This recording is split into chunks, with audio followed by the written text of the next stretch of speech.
sampai batas kemampuannya. Apabila seorang memelihara binatang lalu membiarkannya kelaparan atau kehausan, maka diwajibkan bagi mereka untuk melepaskannya atau menjualnya. Sebagaimana seorang wanita yang mendapatkan sisa dari Allah Subhanahu wa taala lantaran tidak memberikan makanan dan minuman. Atau dalam hadis Rasulullah SAW, "Udribati imra'atun fi hirratin," dan seterusnya. Kemudian sekarang kita masuk pada penjelasan selanjutnya tentang ukuran nilai nafkah. Berapa ukuran nilai nafkah ya, yang wajib atau yang diwajibkan bagi seorang suami kepada istri? Tentu para ulama berbeda pendapat ya.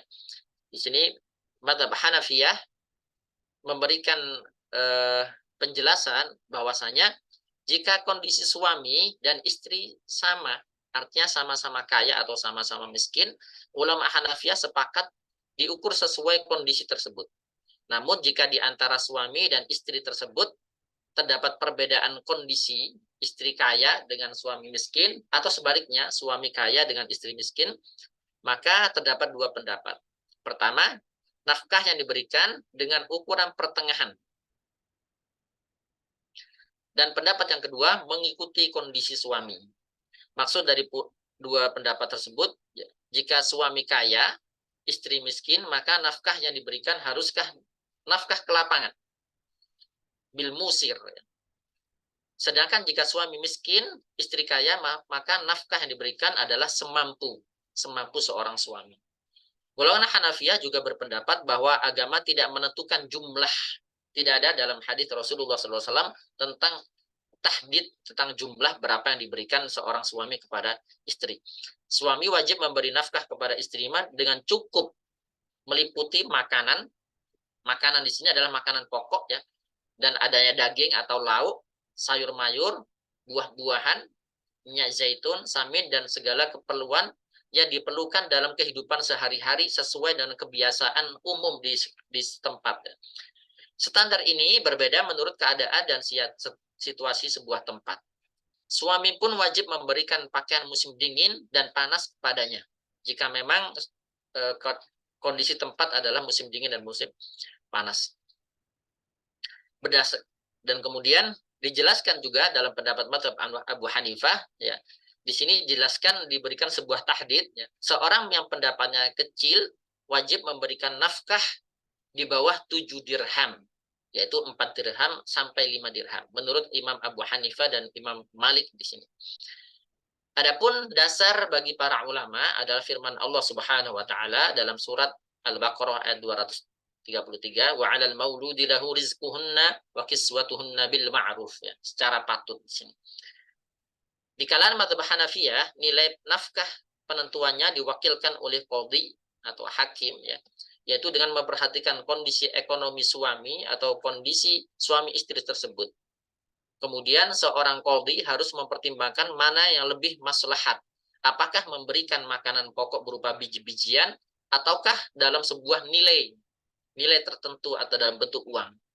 Jika yang terbaik adalah bentuk biji-bijian sebagai makanan pokok, maka diberikanlah nafkah biji-bijian. Sebaliknya jika memang yang baik adalah uang, maka diberikan uang. Uang yang diberikan kepada istri sesuai dengan harga makanan pokok yang berlaku dan sangat dianjurkan dalam bentuk uang karena bisa jadi harga dapat berubah sesuai masanya. Pemberian nafkah ini bisa per hari, bisa per minggu, bisa per bulan. Jika suami bekerja sebagai karyawan yang menjadikan gaji per bulan, maka wajib memberikan nafkah istrinya per bulan. Dan sebaliknya bisa per minggu, bisa juga setiap panen atau setahun. Dilanjutkan. Maaf, bisa di scroll ke bawah. Kemudian mazhab Malikiyah, ulama Malikiyah memiliki dua pendapat. Pertama, jika suami istri sama-sama kaya atau sama-sama miskin, maka nafkah sesuai kondisi. Kedua, jika keduanya berbeda, suami kaya, istri miskin atau sebaliknya, maka nafkah adalah nafkah pertengahan. Malikiyah memberikan kebebasan kepada suami dalam memberikan nafkah istri sebagaimana dalam keterangan di atas. Jika atas kemauan istri, maka suami boleh memberikan nafkah senilai harga yang berlaku di daerah tersebut. Namun jika tidak, maka memberikan sesuai haknya dan sesuai kemampuan seorang suami. Baik, kemudian mazhab Hanabilah dilanjutkan. Mazhab Hanabilah berpendapat sebagaimana pendapat Hanafiyah, nafkah diukur berdasarkan kondisi lapang atau sulitnya suami istri secara bersamaan. Adapun jika terjadi, maka ukuran nafkah harus diberikan suami adalah nafkah pertengahan. Kemudian mazhab Syafi'i, ulama Syafi'iyah berpendapat bahwa ukuran makan pakaian istri itu tergantung kondisi seorang suami. Artinya, jika suami kaya, maka makan dan pakaian istri haruslah standar bagus, ya. Namun jika suami tersebut fakir, maka standarnya adalah standar rendah.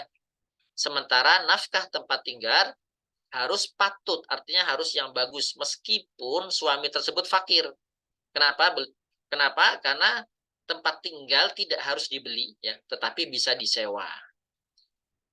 Ulama Syafi'iyah juga mengukur nafkah istri dengan beberapa bagian, yaitu makanan, pakaian, tempat tinggal.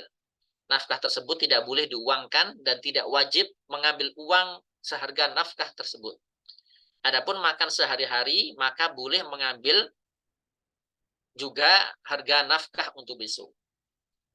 Nafkah makanan tersebut diberikan adalah biji-bijian beserta lauknya. Adapun yang dimaksud biji-bijian adalah makanan pokok setempat atau food, ya, atau yaitu gandum, jagung atau beras. Sedangkan yang dimaksud lauknya adalah sesuatu yang biasa dikonsumsi di tempat tersebut, bisa daging, minyak atau madu. Kalau di kita bisa tambah tempe, ya, bisa tahu, ya, bisa teri. Hal tersebut diwajibkan bagi seorang suami yang kaya sebanyak 2 ritel daging, ya, bagi orang kaya. Dan ini adalah setiap seminggu. Atau bagi yang sedang adalah 1,5 ritel bagi yang sedang. Sedangkan bagi yang miskin 1 ritel dalam bentuk lauk pauk, dalam bentuk atau di sini adalah daging atau semisalnya. Ulama Syafi'iyah berpendapat yaitu dengan takaran yang sudah ditentukan. Namun demikian ukurannya akan dilihat dari kemampuan seorang suami.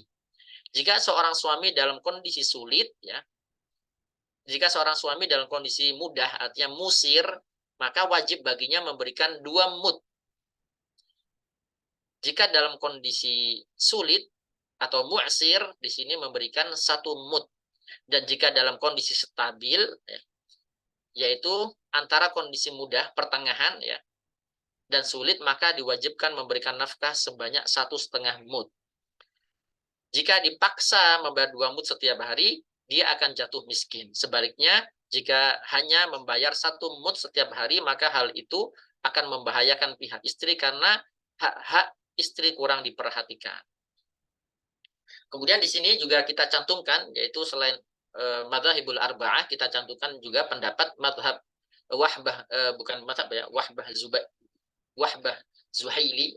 Beliau menjelaskan bahwa dimaksud dengan nafkah istri adalah makan dan minum serta lauk pauknya, kemudian pakaiannya, tempat tinggalnya, furnitur rumahnya, ada tambahan pembantu, ya, dan alat-alat kebersihan dan perabot rumah lainnya. Kewajiban memberikan nafkah ini dilakukan dengan cara baik. Adapun penjelasan tentang nafkah ini, ya, dijelaskan makan, contoh misalkan, ya, Wahbah Zuhaili berpendapat mengenai nilai nafkah istri sama dengan pendapat Syafi'iyah yang mengatakan bahwa nafkah itu sesuai kemampuan seorang suami. Hal ini dilihat apakah suami sedang lapang ataukah mu'sir, apakah dalam kondisi sulit. Jika lapang, maka suami memberikan nafkah dengan kemampuannya.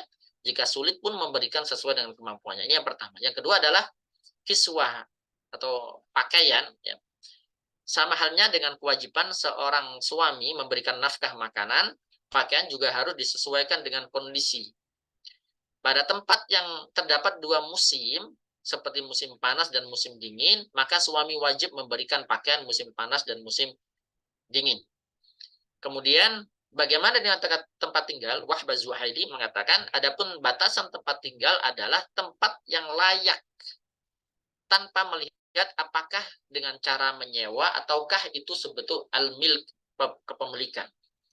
Kemudian pembantu, ya, Wahbah Zuhaili menilai bahwasanya jika seorang suami mempunyai kesanggupan, maka ia wajib menyiapkan pembantu untuk istrinya. Jika tidak sanggup, maka semampunya istri menyelesaikan rumah tangga sendiri.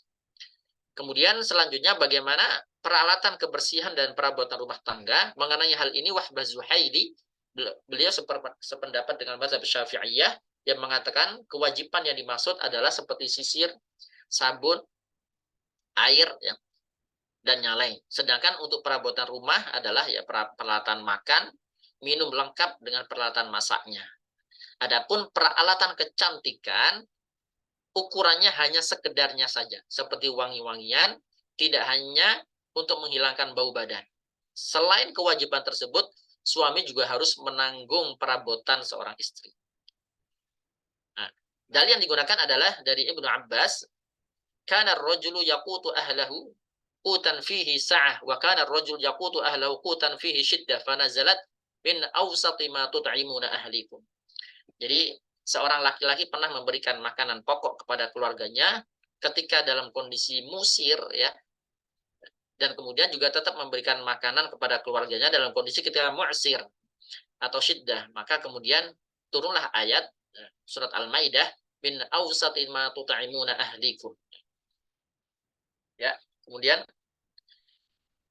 yang terakhir yang menjadi pembahasan kita, nafkah dari penghasilan istri. Ya. Dalam hal ini perlu dibedakan antara suami yang tidak mampu memberikan nafkah disebabkan tidak memiliki penghasilan atau tidak memiliki harta, ataukah disebabkan karena suami pelit. Ataukah nafkah ini dari penghasilan istri atau sifatnya muakkad. Maka di sini yang menjadi fokus pemakalah adalah nafkah dari penghasilan istri yang sifatnya muakkad. Ya. Tidak setiap dari awal pernikahan sampai kemudian meninggal semuanya dari nafkah istri, tapi adalah sifatnya yang muakkad. Dalam waktu-waktu tertentu seorang suami dia menjadi bu'asir, menjadi tidak berpenghasilan. Dalam hal ini para ulama berbeda pendapat, ya.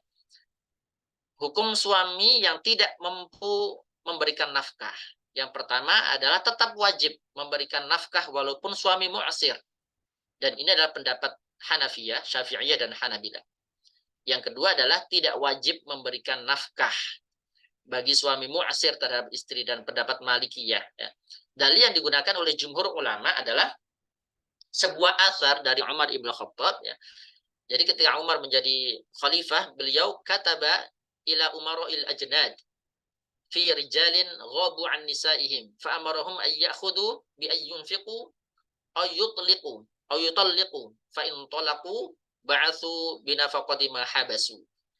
Dari Ibnu Umar, beliau meriwayatkan bahwasanya Umar menulis surat kepada para panglima pasukan mengenai para prajurit yang pergi meninggalkan istrinya.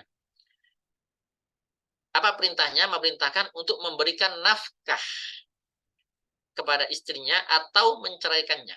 Apabila mereka menceraikannya, maka mereka harus mengirim harta yang telah mereka tahan. Dari asar di atas bahwa Umar radhiyallahu anhu memerintahkan para pasukan untuk mengirim nafkah kepada istrinya karena beliau telah mencari harta para pasukan perang yang ada di Madinah, namun tidak menemukan untuk diberikan kepada para istri-istri mereka. Opsi pertama, Umar radhiyallahu anhu memerintahkan untuk mengirim nafkah dari harta rampasan perang mereka. Ya, di batu scroll. Opsi kedua adalah menceraikan istrinya. Asar ini yang menjadi landasan mazhab Imam Syafi'i. Bahkan beliau memberi jangka waktu hingga 3 hari berturut-turut. Apabila suami tidak mampu memberikan nafkah dalam jangka waktu tersebut, maka istri memiliki hak untuk mengajukan perceraian kepada hakim. Jika istri sudah mengetahui dan akan menikah dengan suaminya yang memiliki kesulitan dalam perekonomian, maka istri tidak boleh menuntut nafkah yang tidak diberikan oleh suaminya sampai jatuh tempo. Penangguhan yang diberikan kepada suami tidak lebih dari 3 hari. Apabila sudah lewat dari 3 hari, maka istri boleh memberikan penangguhan lagi atau mengajukan perceraian kepada hakim. Pada bagian ini, kalangan mazhab Syafi'i cukup tegas memberikan mengenai pemenuhan nafkah. Waktu maksimal yang diberikan adalah 3 hari secara berturut-turut. Dan nafkah yang tidak diberikan pada masa-masa yang lalu, maka dijadikan sebagai hutang. Sebagai hutang kepada suami, kepada istri. Seorang suami yang dapat memberikan nafkah sehari demi sehari kepada istri, maka tertutup pintu untuk melakukan perceraian. Apabila suami tidak mendapatkan nafkah, maka hilang satu hak suami. Tidak boleh seorang suami melarang istrinya untuk keluar dari rumah dengan alasan istri mencari nafkah untuk dirinya sendiri. Kemudian di sini juga saya uraikan dari salah satu website ya, pertanyaan dari MUI yang diajukan kepada MUI ya, tentang nafkah dari istri. Berikut uraiannya, dibantu di scroll ya. Agak ke bawah ya. Maka beliau memberi dalam bisa ke atas sedikit. Maaf, belum. Ke atas lagi. Ke atas lagi. Ke atas dikit ya. Lagi. Ke bawah, maaf ke bawah. Kok banyak ya scrollnya? MUI. Yang MUI. Dikit lagi. Ya, dikit lagi.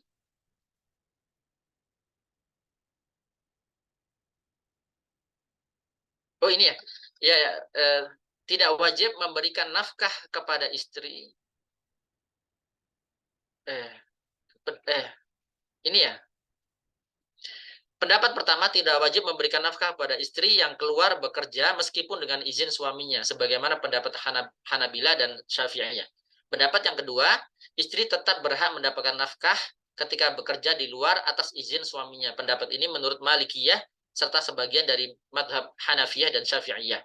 Dan merupakan pendapat Ibnu Hazm yang menyatakan bahwa kewajiban suami untuk memberikan nafkah berdasarkan akad meskipun ada pelanggaran yang dilakukan, yaitu nusyuz. Pendapat yang ketiga, suami wajib menanggung sebagian dari nafkah kepada istrinya jika istrinya bekerja pada sebagian hari dan kembali kepada suaminya pada sebagian hari. Pendapat ini sebagian mazhab Hanafiyah, Syafi'iyah, dan Malikiyah. Dari pandangan di atas, maka dijelaskan sebagai berikut. Sesungguhnya, kewajiban suami adalah mencari nafkah dan menafkahi istri dan keluarganya. Dan kewajiban istri adalah mengatur rumah tangganya dengan baik. Ya, lanjut. Namun jika sang istri memperoleh penghasilan dengan aktivitasnya di luar rumah, apabila sang istri tetap menjalankan kewajibannya sebagai ibu rumah tangga, maka suami wajib memberikan nafkah kepada istrinya, sekalipun istri memiliki penghasilan sendiri. Namun apabila tugas rumah tangga berpindah kepada suami karena tidak memiliki pekerjaan, maka suami tidak wajib memberikan nafkah kepada istrinya dengan kompensasi memberikan izin kepada istrinya untuk bekerja di luar. Untuk itu, hendaknya seorang suami dan istri memusyawarahkan dengan solusi terbaik, misalnya menggabungkan penghasilan suami dan istri, lalu kemudian dipergunakan untuk kebutuhan biaya rumah tangga. Dan ini adalah dalam website MUI. Ya, cukup. Mungkin saya bisa kasihkan kepada yang lain.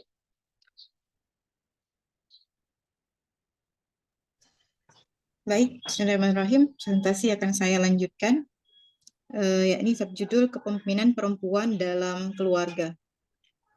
Mungkin presentasinya agak dipersingkat ya, karena mengingat waktu kita. Dalam konteks keluarga muslim, rekomendasi kepemimpinan jatuh kepada laki-laki, suami atau ayah. Namun realitanya banyak perempuan yang menjadi pemimpin dalam rumah tangga. Hal ini menjadi suatu kontroversi di kalangan para ulama, baik ulama klasik, ulama kontemporer. Dan di antara asbab munculnya permasalahan tersebut adalah dikarenakan Al-Quran sendiri tidak menjelaskan secara eksplisit tentang kepemimpinan perempuan. Salah satunya adalah Quran Surah An-Nisa ayat 34 yang berbunyi Bismillahirrahmanirrahim, Ar-rijalu qawwamuna 'alan nisa bima faddalallahu ba'dahum 'ala ba'd wa bima anfaqu min amwalihim. Maka hal ini menyebabkan terjadinya kontroversi antara para ulama dikarenakan pemahaman yang berbeda tentang menafsirkan ayat tersebut. Salah satu ulama yang tidak setuju dengan kepemimpinan perempuan adalah Ibnu Katsir, wafat tahun 774 Hijriah. Beliau berpendapat bahwa laki-laki yang seharusnya mengurusi kaum wanita, karena laki-laki adalah pemimpin bagi kaum wanita. Tafsir dari ayat bima faddalallahu ba'dahum 'ala ba'd menurut Ibnu Katsir maksudnya adalah Allah melebihkan kaum pria dari wanita, karena laki-laki itu lebih utama dari wanita. Dan makanya oleh sebab itu kenabian hanya khusus diberikan kepada laki-laki. Dalam hal ini Ibnu Katsir menafsirkan ayat An-Nisa ayat 34 ini secara tekstual, dan beliau menyimpulkan bahwa kepemimpinan dalam rumah tangga itu dipimpin oleh suami. Artinya dalam rumah tangga saja kaum wanita tidak diperbolehkan menjadi pemimpin, maka apalagi dalam ranah yang lebih besar, contohnya menjadi kepemimpinan di masyarakat atau di negara.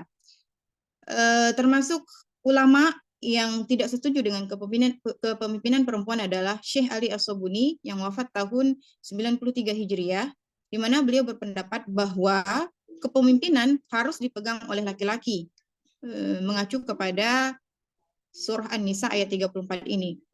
Kenapa? Alasannya adalah karena menurut beliau laki-laki lebih kuat dari perempuan dan menjadi pelindung baik itu di rumah maupun di luar rumah.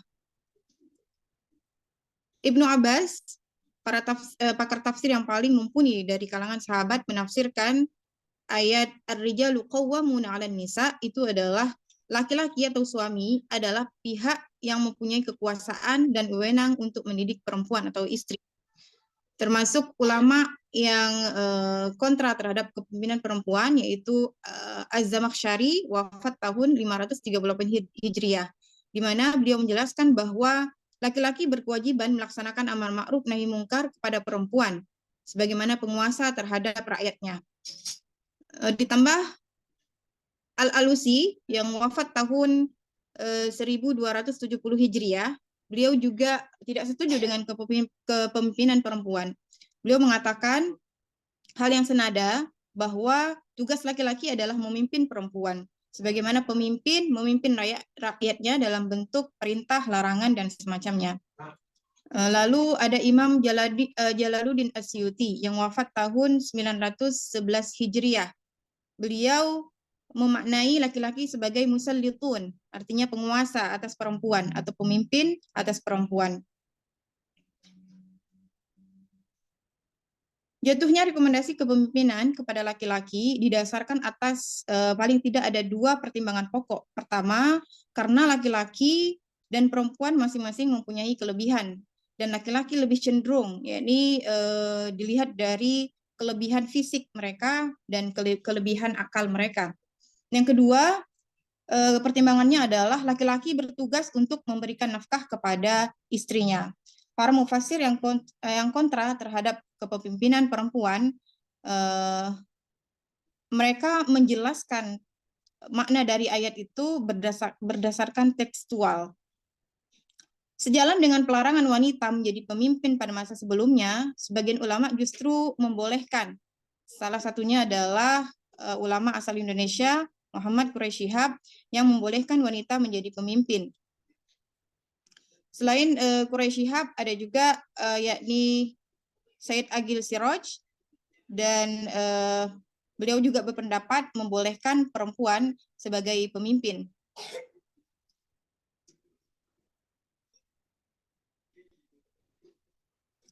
Quran surah An-Nisa ini ayat 34 yang salah satu alasan ulama yang membolehkan kepemimpinan perempuan, mereka mengatakan adalah wajah dilalah pada ayat itu menurut mereka itu bersifat umum, tidak bersifat khusus, dan juga tidak dengan lafaz suruhan, amar, akan tetapi dengan lafaz informatif atau khabari. Hal ini berarti kaum wanita boleh menjadi pemimpin suatu bangsa. Lebih lanjut, Muhammad Quraisyab menjelaskan ayat ini bahwa ia tidak menolak kepemimpinan perempuan selain di rumah tangga. Artinya Profesor Quraisyab memberi syarat tertentu bagi kepemimpinan perempuan di rumah tangga, paling tidak dua syarat yang telah diterangkan sebelumnya. Kata ar-rijal dalam bahasa Indonesia diterjemahkan dengan laki-laki. Sebenarnya tidak menunjukkan jenis kelamin secara biologis. Namun kata ini lebih mengacu pada kemampuan melaksanakan tanggung jawab. Kata qawwamun itu disebut 660 kali dalam Al-Quran dengan berbagai derivasinya. Kata qawwam, isim fa'ilnya sirah mubalaghahnya,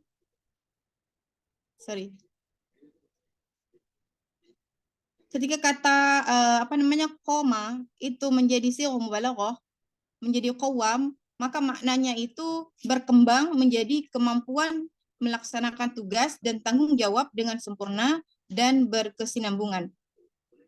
Sehubungan dengan ini dapat dipahami bahwa predikat sebagai qawwam tidak mutlak karena jenis kelamin, akan tetapi lebih condong kepada kemampuan memenuhi tanggung jawab secara sempurna dan berkesinambungan. Jika demikian, predikat laki-laki sebagai pemimpin juga tidak mutlak, sebagaimana ketidakmutlakan laki-laki mampu menjalankan tanggung jawab.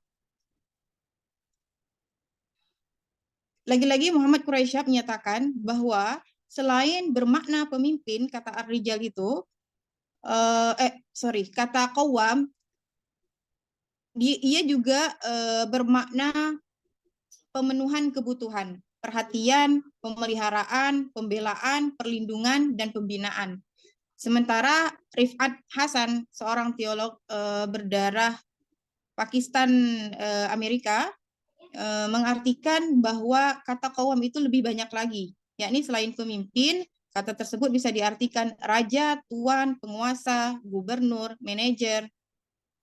Akan tetapi menurut Rifat Hasan, arti-arti tersebut semuanya tidak tepat karena membangun kondisi hierarkis, di mana laki-laki sebagai penguasa dan perempuan sebagai yang dikuasai.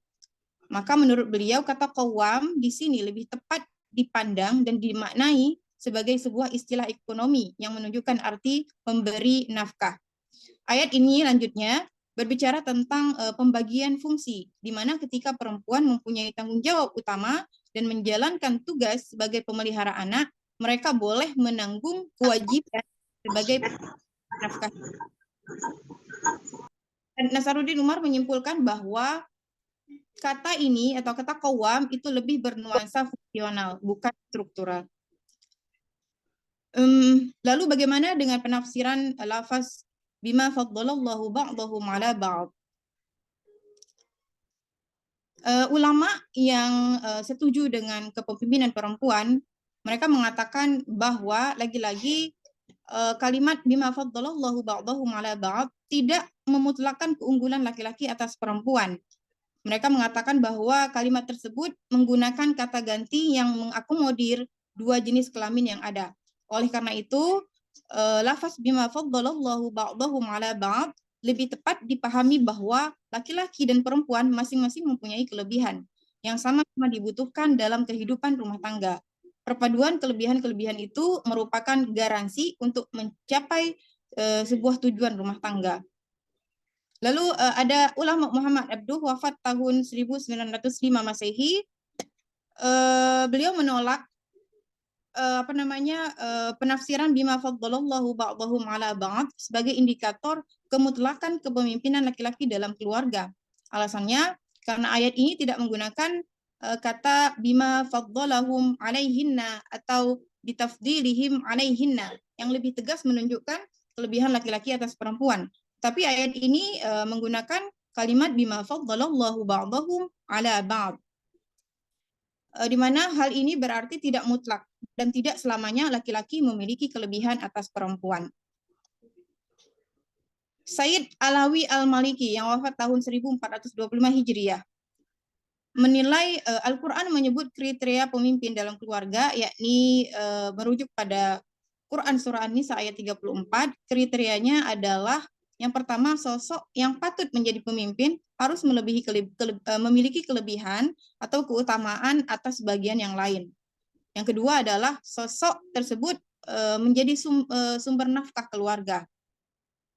Dan beliau berpendapat bahwa secara umum laki-laki berhak menjadi pemimpin keluarga karena beberapa keutamaan. Antara lain, laki-laki lebih kuat secara fisik daripada seorang perempuan. Namun, berdasarkan pada penjelasan di atas, Al-Maliki menilai kata ar-rijal tidak menempatkan pemimpin keluarga berdasarkan jenis kelamin atau sifat biologis, namun berdasarkan pada peran fungsionalitasnya.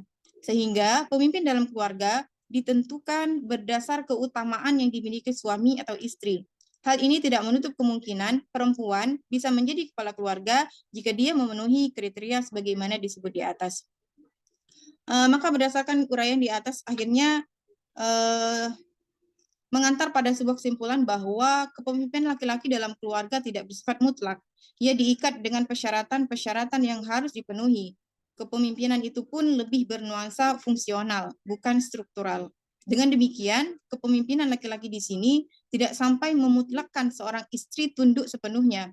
Istri tetap masih mempunyai hak untuk bermusyawarah dan melakukan tawar-menawar keinginan dengan suami berdasarkan argumen yang rasional dan kondisional. Kepemimpinan suami atas keluarganya, istri dan anak tidak menghilangkan hak-hak mereka dalam berbagai hal.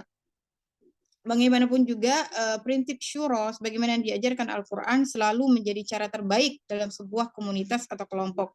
Hal ini selain selaras dengan realitas, juga lebih sesuai dengan obsesi Al-Quran tentang pola relasi gender antara laki-laki dan perempuan dalam keluarga, yaitu hubungan yang bersifat fungsional dan komplementer yang didasari atas cinta dan kasih sayang. Tentu saja hal ini akan tercipta jika memadukan kualitas-kualitas tertentu yang dimiliki oleh masing-masing pihak. Tidak mutlaknya laki-laki menjadi pemimpin dalam rumah tangga dibuktikan dengan realitas masyarakat masa kini.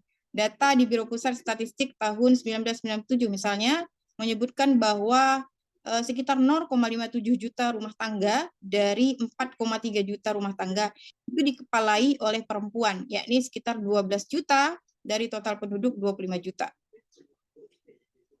Lanjut kepemimpinan perempuan dalam masyarakat.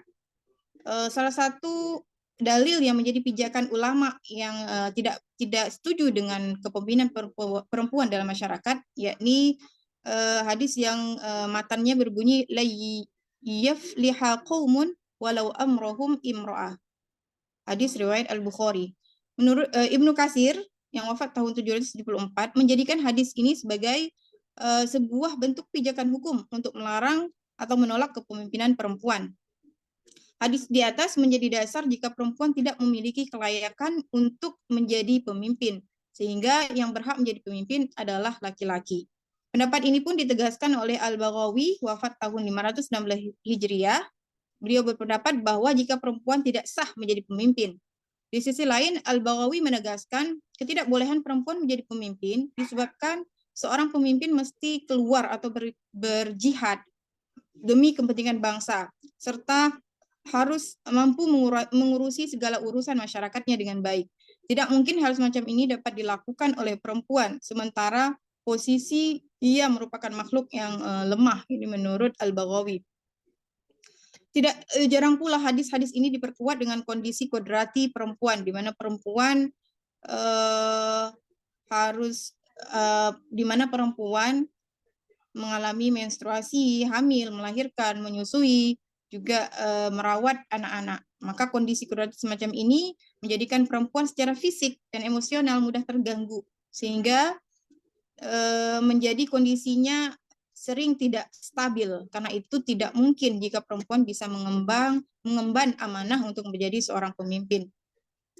Pandangan-pandangan yang muncul dari ulama yang menolak atas kepemimpinan perempuan tersebut, menurut Ahmad Saiful, yang menulis satu jurnal yang berjudul Kepemimpinan Perempuan dalam Hukum Islam, telaah atas hadis kepemimpinan perempuan, ini di jurnal Asy-Syar'i.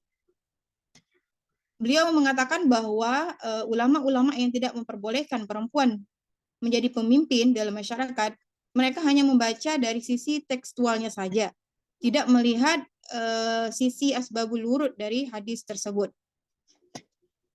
Akan tetapi beliau berpendapat bahwa hal itu sah-sah saja karena dilihat dari sisi kualitas perawi hadisnya. Hadis ini diriwayatkan oleh perawi yang terkenal di dalam ilmu hadis. Salah satunya adalah Bukhari, An-Nasai, Tirmidzi, dan Imam Ahmad. Apabila dilihat dari sisi konteksnya, hadis-hadis tersebut dilatar belakangi dari kejadian yang terjadi pada raja yang bernama Kisra, ini seorang raja Persia. Ketika menyebarkan dakwahnya, Rasulullah SAW pernah mengutus Abdullah bin Huzafah As-Sami untuk mengirimkan surat kepada Raja Kisra, pemimpin Persia pada saat itu. Setelah menerima surat dari Abdullah bin Huzafah, maka surat itu dirobek oleh Raja Kisra. Peristiwa ini kemudian didengar oleh Rasulullah SAW. Kemudian beliau bersabda, siapa saja yang merobek-robek surat dariku, dirobek-robek diri dan kerajaan orang itu. Di masa-masa berikutnya, apa yang disabdakan Rasulullah benar menimpa Persia. Kerajaan Persia berada pada kondisi carut-marut, pemberontakan, dan perebutan kekuasaan terjadi di dalamnya. Dalam kondisi sosio-historis semacam ini, Nabi SAW menyatakan bahwa bangsa yang menyerahkan urusan kepemimpinan kepada perempuan tidak akan sukses. Dengan demikian, hadis yang berkaitan dengan kepemimpinan perempuan memiliki konteks yang jelas, yaitu peristiwa hancurnya kerajaan Persia.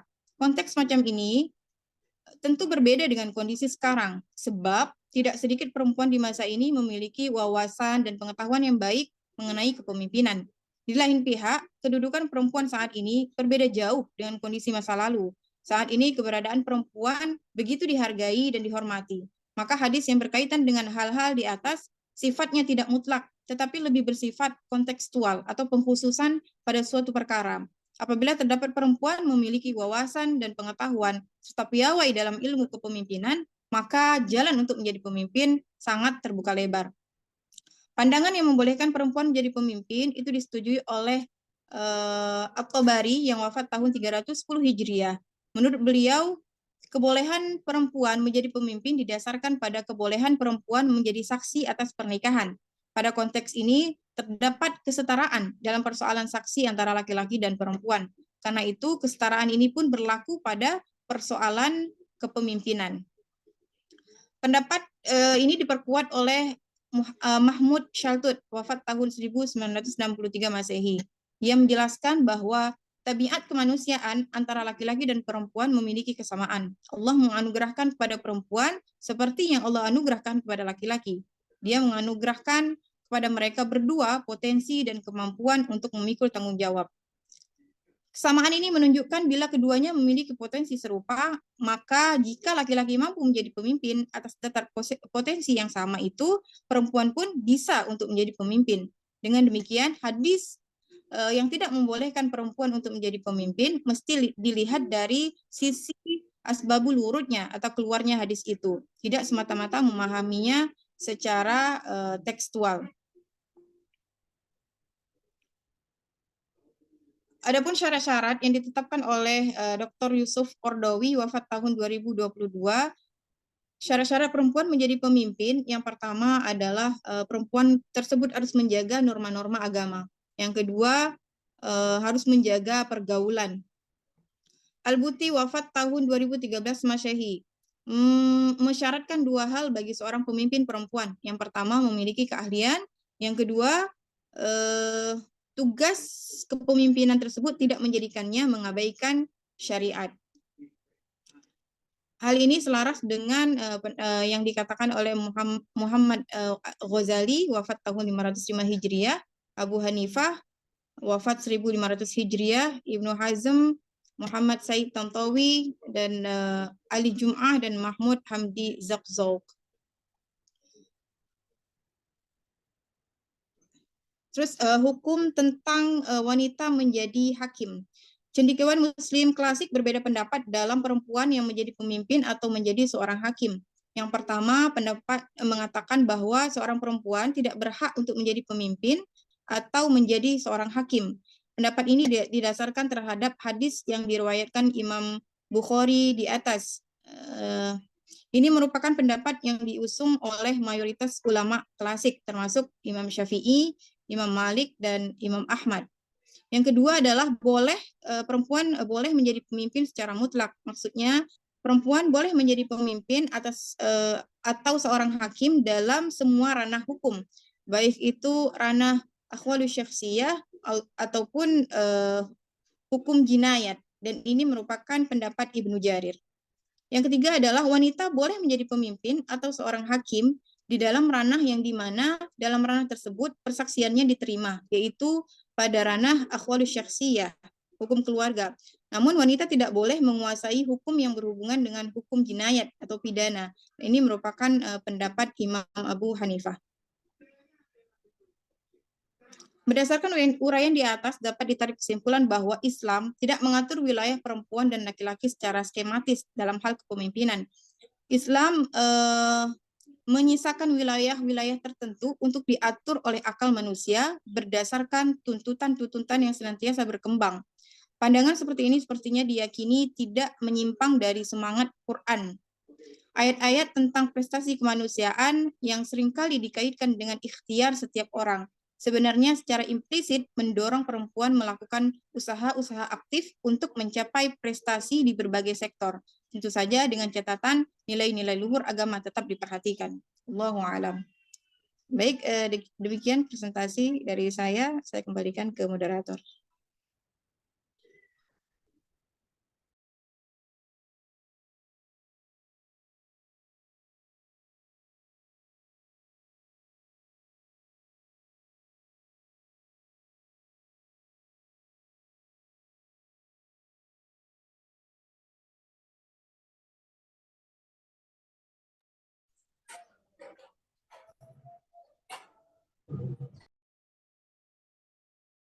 Tadi dibilangin orang yang pelit. Pelit itu istilah Arab namanya syahih. Ya, rajulun syahih. Maka diperintahkan oleh Nabi, khudzi ma yakfiki wa waladiki bil ma'ruf. Ya, nah nanti kita diskusinya ma'ruf itu apa? Bukan ma'ruf amin ya. Ma'ruf. Khudzil afwa wa'mur bil urfi. Ya, nah, itu nanti dalam hukum Islam ada namanya al-urf, ada al-ada, al-ada. Jadi disebutkan di situ yang disebut dengan ma'ruf, urf, itu Imam Qurtubi katakan itu istilahnya sama. Maknanya kullu khoslatin hasanah. Semua perbuatan yang baik, namanya ma'ruf, namanya urf. Syaratnya ada dua. Tartadihal uqul as-salima, bisa diterima oleh akal, wa talaqqathu bil qabul. Jadi akal bisa menerimanya, ya, akal bisa menerimanya, itu namanya ma'ruf atau urf. Ya. Maka ada sumber hukum namanya al-'adah dan al-'urf. Tapi dalam hukum al-'adah muhakkamah, tidak ada al-'urfu muhakkamun. Ya, nanti kalau mau baca itu secara lengkap ada disertasi Ahmad Fahmi Abu Sunnah, guru saya. Itu tahun 40. Disertasinya tahun 40. Dicetak sampai sekarang dan dijadikan sebagai bahan bacaan. Al-'urfu wal 'adah fi ra'yil fuqaha. Ya, ada sebuah disertasi. Kemudian tadi disampaikan sudah bagus, hanya istilah-istilah ya, kadang-kadang Imam Hambali. Kalau Imam Ahmad bukan Hambali. Imam Maliki. Imam Malik. Kalau Maliki itu mazhabnya. Ya, Imam Hanafi. Nah, kalau Imam Abu Hanifah. Nah, kecuali Imam Syafi'i. Kalau Syafi'i, ya orangnya, ya mazhabnya, ya mazhab Syafi'i. Nah, kemudian dituliskan juga tadi itu, ya ada beberapa tadi itu yang tahun wafatnya ya. Kalau ditulis dia Hijriyah, Hijriyah semua. Kalau mau Hijriyah sama Masehi, tuliskan Masehi. Jadi dalam menulis karya ilmiah harus seragam. Seragam. Jangan ada yang Hijriyah, ada yang apa? Ada yang Masehi, ya. Itu nanti mengurangi nanti, apalagi kalau kita masukkan dari ke dalam jurnal-jurnal itu. Ya, dalam jurnal-jurnal itu. Nah, kemudian tadi ada yang apa? Yang keliru tadi, Sobuni tadi meninggal 93 Hijriah. Sobuni kan baru beberapa tahun yang lalu. Iya, iya, maksudnya di situ 1423 Hijriah. Ya, bukan 93. 1423 Hijriah. Ya. Nah, kemudian ada yang tidak diberi tanda apa tahun wafatnya, seperti At-Tabari di awal tadi itu 310, Al-Ghazali 505, kemudian Fakhruddin Ar-Razi ya 606 Hijriah. Itu tadi ketinggalan ya, tidak dikasih dalam apa? Dalam kurung. Nah, ketika menyebutkan tadi ayat Ar-rijalu qawwamun 'alan nisa, ya, ketika wanita itu tetap dia dalam posisi baik, dia tidak boleh dilukai hatinya. Tapi ketika dia mulai nusyus itu mulai melawan dia. Ya, setelah nusyus nanti muncul shiqaq. Setelah shiqaq itu biasanya terjadi talak. Ya, jadi ada proses, tidak mungkin kalau suami langsung tidak ada angin, tidak ada apa, dia ceraikan istrinya, tidak boleh. Ya, maka abghadul halal indallah at-talaq. Ya, at-talaq. Nah, di dalam penjelasan tadi bima faddalallahu ba'dahum, memang ada kelebihan sendiri-sendiri. Laki punya kelebihan, perempuan juga punya kelebihan. Ya, maka Allah jelaskan dalam surah Az-Zariyat itu wa min kulli syai'in khalaqna zawjaini la'allakum tadzakkarun. Semuanya berpasang-pasangan. Jadi kalau ada orang yang baik, pasti ada orang yang jahat. Tidak mungkin baik semuanya. Ya, itu sudah menjadi apa? Menjadi sunnatullah. Ya, sunnatullah. Nah, kemudian di dalam apa? Di dalam perjalanan juga, apakah istri itu boleh memimpin? Kalau mengacu kepada ayat apa hadis tadi, lan itu nafian litakbid, tidak mungkin. Ya, nah tapi berangkat dari apa? Dari kondisi waktu itu. Kenapa dikatakan lan? Karena wanita yang menuntut menjadi raja pada waktu itu memang yang tidak mempunyai kapasitasnya sebagai seorang pemimpin. Ada saudaranya yang lebih berhak lagi, laki-laki. Akhirnya 2 tahun terus hancur kerajaan itu. Jadi Nabi katakan lan yufliha qaumun wallau amrahum imra'ah, karena dia tidak berkualitas. Nah, bagaimana dengan wanita yang berkualitas? Ya, kalau dulu wanita dipojokkan, sekarang pembaharuan itu besar-besaran di Arab Saudi ya. Di Arab Saudi wanita itu difungsikan. Sampai di imigrasi itu wanita yang jaga. Toko-toko sekarang mulai wanita yang jaga. Wanita boleh bawa mobil, wanita boleh bekerja di bank, boleh. Semuanya boleh, pembaharuan sekarang. Ya, jadi kalau dari sini kita lihat perubahan itu terjadi. Ya, perubahan itu terjadi. Negara-negara barat pun dulu tidak pernah perempuan yang jadi pemimpin. Sekarang mereka juga memberi kesempatan pada wanita. Margaret Thatcher, ya kan? Orang pintar-pintar itu. Ya, jadi tidak semua wanita itu diposisikan yang sama. Nah, perdebatan terjadi. Wanita boleh tidak jadi hakim? Kenapa? Karena wanita punya ya kekurangan, dia tidak bisa menahan sesuatu, suka hazin, dia suka sedih, suka apa, itu sifat wanita. Tapi ketika dia berposisi sebagai hakim, dia mempunyai satu ketegasan. Ya, tidak mungkin dia memutuskan putusan ini sambil nangis, tidak mungkin lah. Iya kan? Iya, iya. Itulah dipelopori pertama oleh Pak Ibrahim Hussein almarhum. Ya, Pak Ibrahim. Nah, hanya saja pemerintahnya yang tidak berani. Ya, rektor ada perempuan, tidak ada dalam sejarah. Baru belakangan kan, ya, ketika kita mulai apakan gitu.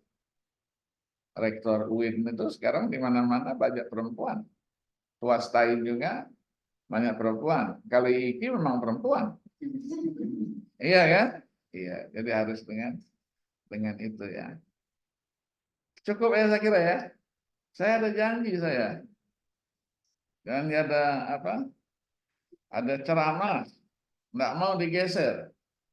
Harus saya ya di NRBG ya syarah apa Riyadhus Shalihin ya, bisa diikuti bisa ya, insyaallah.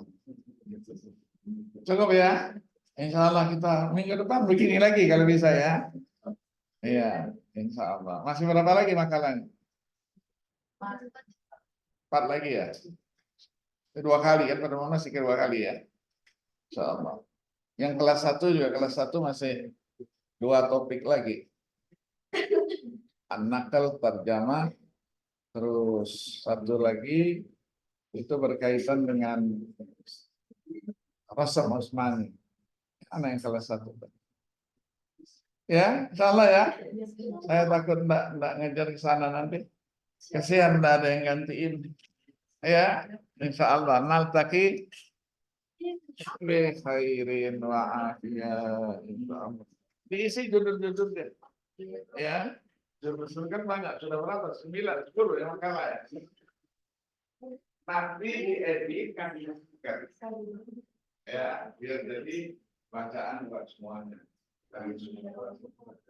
Terima kasih. Ya, Ustaz, hujan ya. Ada alarm Pak.